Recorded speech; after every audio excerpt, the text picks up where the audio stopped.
성경 말씀을 봉독하겠습니다. 구약 성경 예레미야서 45장 1절에서 5절 말씀입니다.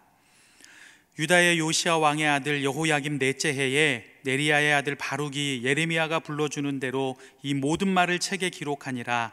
그때 선지자 예레미야가 그에게 말하여 이르되, 바룩아, 이스라엘의 하나님 여호와께서 내게 이같이 말씀하셨느니라. 내가 일찍이 말하기를 화로다. 여호와께서 나의 고통에 슬픔을 더하셨으니 나는 나의 탄식으로 피곤하여 평안을 찾지 못하도다.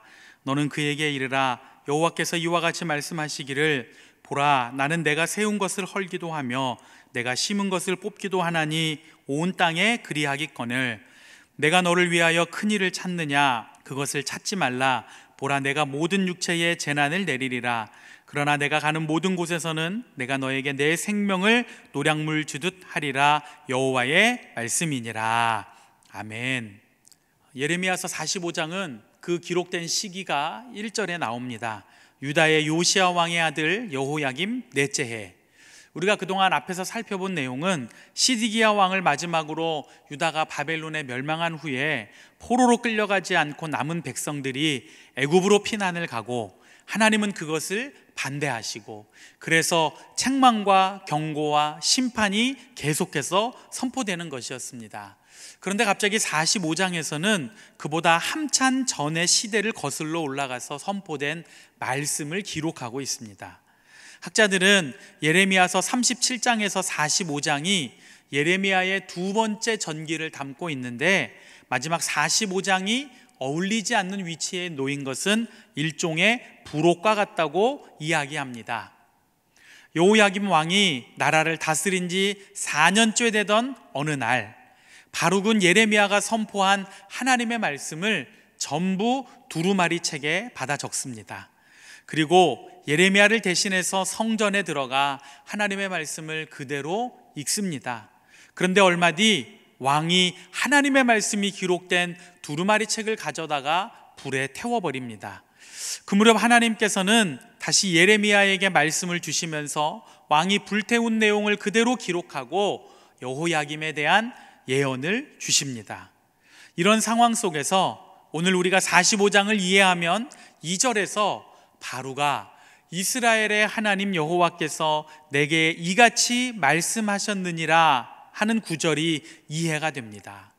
바룩은 하나님의 말씀이 사람에 의해 무시되고 파괴되는 이 상황이 너무나 고통스러워 그것을 견디지 못한 나머지 자신의 삶에서 참된 평안이 사라져버린 것을 하나님께 호소했기 때문입니다. 그래서 하나님이 예레미야를 통해서 바룩에게 말씀하시는 것이 오늘 본문의 내용입니다. 3절을 보면 바룩은 하나님의 말씀이 무시되고 파괴되는 이 상황으로 인해 극심한 고통과 슬픔을 느끼고 평안을 잃어버렸습니다.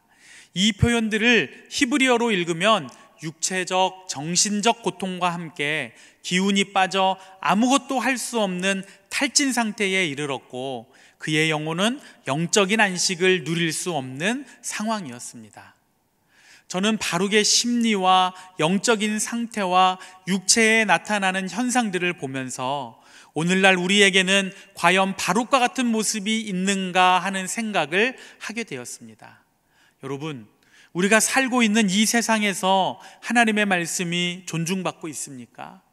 교회를 가리켜서 하나님의 백성, 예수 그리스도의 몸, 성령의 전이라고 말하는데, 오늘의 교회를 바라보는 세상의 시선이 어떻습니까?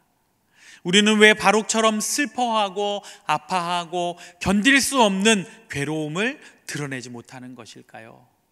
우리가 한번 깊이 생각해 볼 문제라고 봅니다. 한편 하나님은 바룩의 상태를 보시고 바로 개입하셨습니다. 하나님을 위해 아파하고 슬퍼하고 탄식하는 바룩에게 예레미야를 통해 말씀하신 것입니다. 구약에서 탄식한다는 것은 기도한다는 의미를 갖고 있습니다. 그러니까 하나님은 바룩의 기도에 응답하신 것입니다. 여러분, 우리가 탄식할 때 하나님은 응답하십니다. 이것이 바로 하나님의 사랑입니다. 4절에서 하나님은 자신이 세운 것을 헐거나 심은 것을 뽑기도 한다고 하심으로써 자신이 온 세상을 다스리는 분임을 강조합니다. 또한 이 세상에 임할 심판에 대해서도 말씀합니다. 그러나 바룩은 지켜줄 것이라고 합니다. 어떻게 이런 일이 가능할까요? 바룩이 하나님을 위해 탄식했기 때문입니다. 그의 삶의 초점을 하나님께 맞추었기 때문입니다. 우리가 익히 잘 아는 말씀 중에 너희는 먼저 그의 나라와 그의 의를 구하라, 그리하면 이 모든 것을 너희에게 더하시리라는 말씀이 있습니다. 여기서 우리의 시선이 뒷구절을 향하게 됩니다. 그리하면 이 모든 것을 너희에게 더하여 주시리라. 그런데 여러분, 더 중요한 것이 무엇입니까? 먼저 할 일이 있다는 말씀입니다. 먼저 할 일은 하지 않고 받을 것만을 생각하는 것이야말로 김칫국을 먼저 먹는 일이 아니겠습니까? 하나님의 말씀이 무시되고 파괴되는 현실에서 우리가 거룩한 분노를 느끼고 어떻게 하면 이 시대에 하나님의 영광을 다시 드러낼 수 있을까?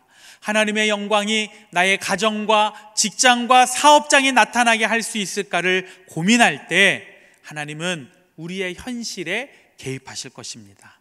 우리에게 모든 것을 더하신다는 말씀이 그대로 이루어질 것입니다. 바룩과 같은 거룩한 분노와 탄식을 회복하여 하나님의 영광을 드러내고 하나님의 역사를 경험하는 우리 믿음의 성도들이 되기를 간절히 축원합니다. 이 시간 우리 한번 합심해서 기도하겠습니다. 먼저는 하나님을 두려워하지 않는 이 세상을 불쌍히 여겨 주시옵소서. 바룩과 같이 하나님을 위해 탄식할 수 있게 하시고 삶의 우선순위와 초점을 하나님께 맞추게 하여 주시옵소서. 마지막으로 우리가 살아가는 삶의 현장에서 하나님의 영광을 구체적으로 드러내도록 은혜와 능력을 부어 주시옵소서. 우리 같이 한번 합심해서 기도하겠습니다. 사랑과 은혜가 풍성하신 아버지 하나님, 주님의 놀라우신 은혜와 사랑을 감사합니다. 하나님, 이 세상이 하나님을 두려워하지 않습니다. 하나님을 무서워하지 않습니다. 하나님에 대한 거룩한 두려움이 사라져버렸습니다. 이 나라와 이 땅을 긍휼히 여겨 주시옵소서. 이 세상을 안타까이 여겨 주시옵소서. 하나님을 두려워하지 않는 이 세상 하나님 긍휼히 여겨 주시사 하나님을 두려워하는 세상으로 나아갈 수 있도록 저들을 인도하여 주시옵소서. 저희들 바룩과 같이 하나님을 위해 탄식할 수 있기를 원합니다. 삶의 우선순위와 초점을 하나님께 먼저 맞추기를 원합니다. 그러할 때에 하나님, 우리가 살아가는 삶의 현장에 곳곳마다 하나님의 영광이 드러나게 하여 주시옵소서. 나의 삶과 나의 가정과 학업과 직장과 사업의 터전 속에 하나님의 영광이 드러나도록 주여 인도하여 주시옵소서. 은혜와 능력을 부어 주시옵소서. 하나님의 역사하심이 나의 삶의 자리에 구체적으로 임하도록 아버지 하나님 함께 하시고 인도하여 주시옵소서. 이제는 우리 주 예수 그리스도의 은혜와 하나님의 사랑과 성령의 교통이 하나님의 영광을 나의 삶의 자리에서 드러내기를 간절히 원하는 우리 모든 믿음의 성도들과 저들의 가정과 학업과 직장과 사업의 터전 속에 날마다 함께 하시기를 간절히 축원하옵나이다. 아멘.